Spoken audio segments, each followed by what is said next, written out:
Então, aí eu tava em casa assistindo televisão, aí de repente eu escutei recebi tipo uma mensagem telepática, né?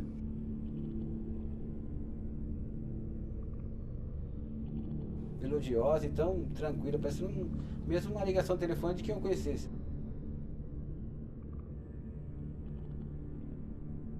Aí logo eu fui me aproximando, ela falou assim, olha, eu sou uma autoridade cósmica, mas eu não tinha visto ela ainda. Assim que eu avistei ela, estava lá, ela, uma moça alta, loira, né, bonita, e os olhos dela emitiam uma luz, né? Eram uns olhos assim, parecendo vidro, uma coisa assim, uma coisa fantástica, né?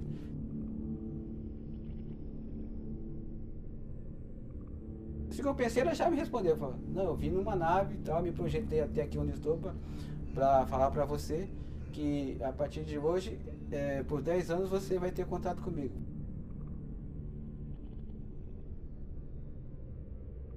Questão de 3 segundos mais ou menos, foi 3 segundos, realmente foi isso. Eu vi a nave, era tipo Saturno, uma cápsula central com anéis ao redor.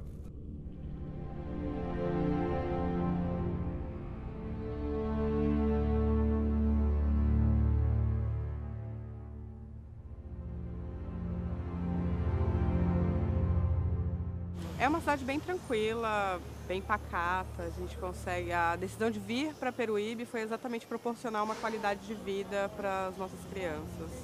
Eu amo Peruíbe. Meu sonho foi aposentar e vir embora para cá. Uma cidade boa, a qualidade de vida é boa, né? O ar que a gente respira, né? Eu acho uma cidade muito boa, gosto muito daqui. Para mim, Peruíbe é uma cidade belíssima. As belezas naturais, o contato com a natureza aqui é algo sempre fantástico.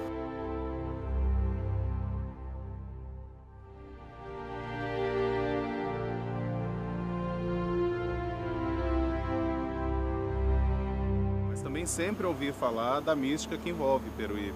Essa questão que aqui talvez é um grande portal, aqui tem uma ligação com essa questão de OVNIs, ufologia, sempre muito procurado. UFO é uma sigla americana, né, de OVNI, ou seja, objeto voador não identificado. Então tudo aquilo que você não identifica, você chama de OVNI, até que ele seja identificado.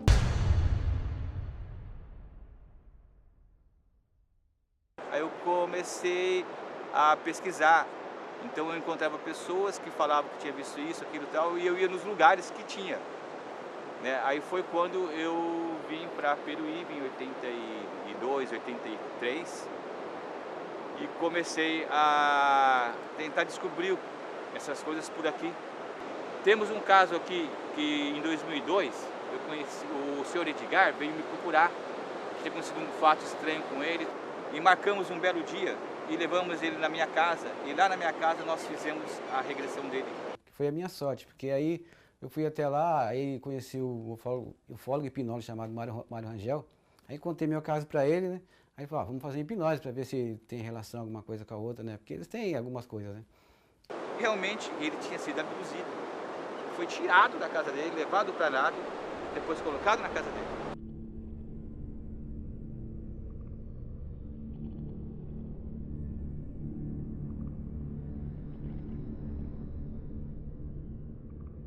Eu estava chegando em casa por volta de umas 11 horas, mais ou menos.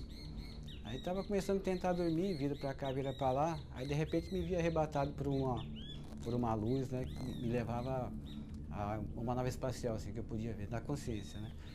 Aí, por uma abertura inferior, da parte inferior da nave, eu entrei. Quando eu entrei, cheguei lá, já tinha aproximadamente uns 12 seres, assim, de olhos grandes, oblíquos, assim. E parecia que eles tinham uma vestimenta quase fossem médicos, mas eles eram baixos, né? Assim, 1,30 m, 1,40 m.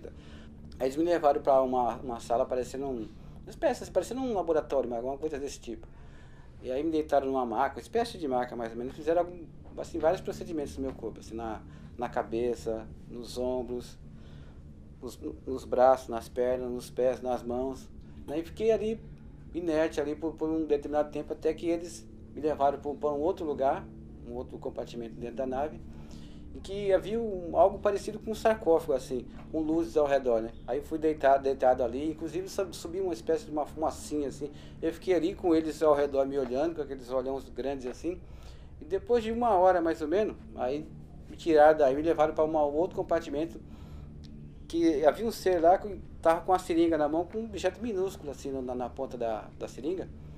Aí ele me introduziu aquele objeto atrás da minha orelha esquerda, né? Então aquele objeto meio que caminhou. E depois desses procedimentos tudo, eu meio que me vi em casa, né? Assim, como que aquilo tudo tivesse se apagado. Aí eu, né, assustado, o coração super acelerado, eu fui no banheiro, né? Acendi a luz, eu olhei pra mim, os olhos estavam assim tudo. Aí eu cuspi sangue, né? Então, porque eu me lembrava perfeitamente de toda a cena, né? Falei, isso, sei lá, foi um sonho, que raio que foi isso? Não senti dor nenhuma, assim, né? Dor física não, mas depois de tudo, depois que eu voltei, uma dor psíquica, uma dor silenciosa, uma coisa assim, sei lá, quase que nem uma depressão, uma coisa desse tipo, né? Mas uma coisa que, enfim, uma dor mental, uma coisa desse tipo.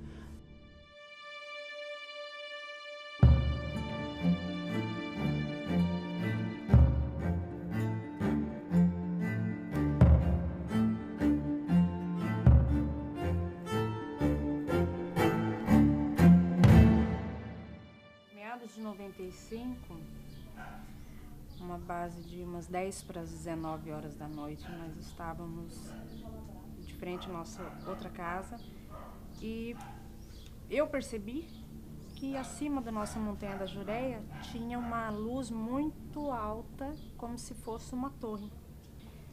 Aí me chamou a atenção, como se fosse um poste, mas pela distância e pela altura, aquilo não teria como ser um poste ou uma torre, porque era uma luz muito forte, branca. E aí me chamou a atenção minha, da minha família, a gente ficou olhando, e aquela lâmpada, que seria um poste, começou a subir. Aí todo mundo parou, começou a falar, uai, o que está acontecendo? Aquilo chamou a atenção da gente, a gente fez o quê? Parou quem estava na rua, você está vendo? E ela, além de subir, começou a se aproximar.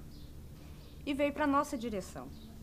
A gente foi, assim, uma surpresa tão grande que, à medida que ela vinha, aquilo vinha se aumentando. Era de noite. Mesmo assim, a gente conseguia ver. Conseguia ver o tamanho daquela nave, que aquilo é um avião, não podia ser tão lento, porque era muito lento, não tinha barulho, assim, até chegar perto da gente. E quando chegou a aproximar, vim pairando sobre a nossa cabeça, a gente via que ele era redondo, e numa parte, de um lado, tinha uma lâmpada vermelha que acendia intercalando com a outra, da outra extremidade, que era azul. Todos viram, quem estava naquela região, todo mundo viu. Então foi muita gente que viu. Não pode falar que foi mentira, porque não foi só um, foram dezenas de pessoas que viram. Esse negócio de OVNI não é comigo, eu não acredito, não. Não vou te dizer que não acredito, mas sou daquele grupo de pessoas que precisam ver alguma coisa para ter mais certeza ou acreditar um pouco mais.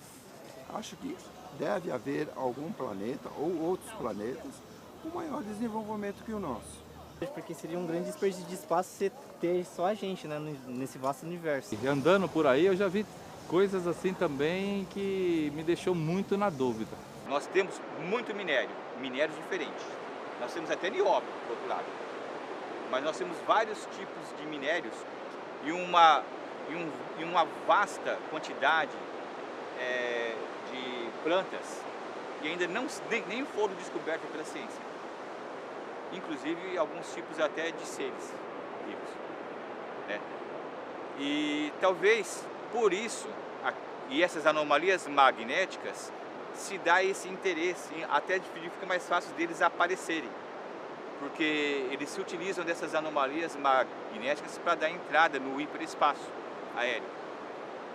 Se o ser humano começar a se auto-observar e começar a olhar para o céu mais atentamente, ele vai descobrir que existem várias coisas. Aqui em Peruíbe, por ter muitos relatos, as pessoas costumam buscar, olhar. Muitas vezes não é nada, correto? Mas muitas vezes é.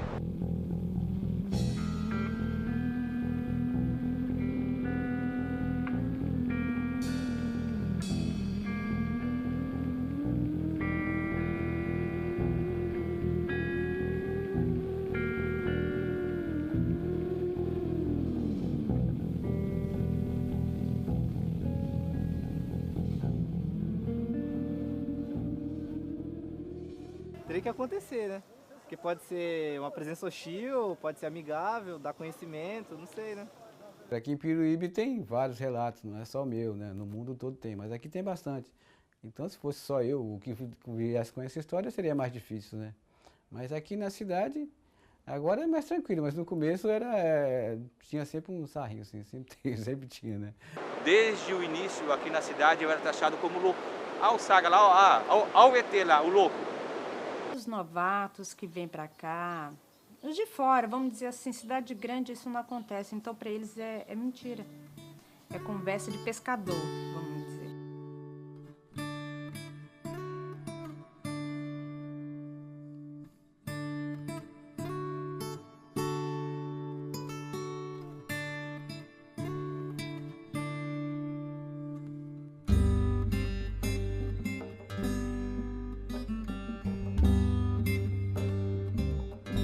Essas experiências